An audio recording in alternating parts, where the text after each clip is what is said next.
Hello வணக்கம். வாங்க நம்ம வீட்டு சேனலில் என்ன பண்ணலான்னு பார்க்கலாம் வாங்க. இந்த நாய் இது நாய்ங்கிறத விட குழந்தைன்னு சொல்கிறது தான் சரியாக இருக்கும். ஏன்னா யாரோ ஒரு ஆள் இது குழந்தை மாதிரி தான் வளர்த்துருப்பாங்க. இந்த குழந்தைய வெளியே விட அவங்களுக்கு எப்படி தான் மனசு வந்துச்சோ தெரில. இதை எல்லோரும் கமெண்ட்டில் சொல்லியிருந்தீங்க, எதுக்கு நீங்கள் மட்டும் இந்த அக்கறையை பண்ணி எடுத்து பார்க்குறீங்க அப்படின்னு. இதை ஒவ்வொருத்தரும் இப்படி அக்கறையே எடுக்காமல் இருந்தாச்சுன்னா வீதியில் அது செத்து தான் கிடந்திருக்கும். அது அவ்வளோ நாயும் போட்டு கடின்னு கடிச்சிச்சு. இதுக்கு இறக்கம் உள்ள எத்தனை பேர் பார்த்துட்டு போனாங்க.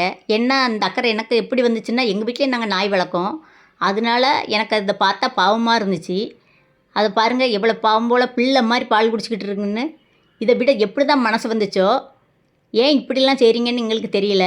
ஒன்றும் வளர்க்கணும், இல்லாட்டா வளர்க்கக்கூடாது. வளர்த்தவங்க வீட்டுக்குள்ளே வச்சுருக்கணும், இல்லாட்டா அதை வெளியே விடக்கூடாது. அது எவ்வளோ பெரிய பாவம்.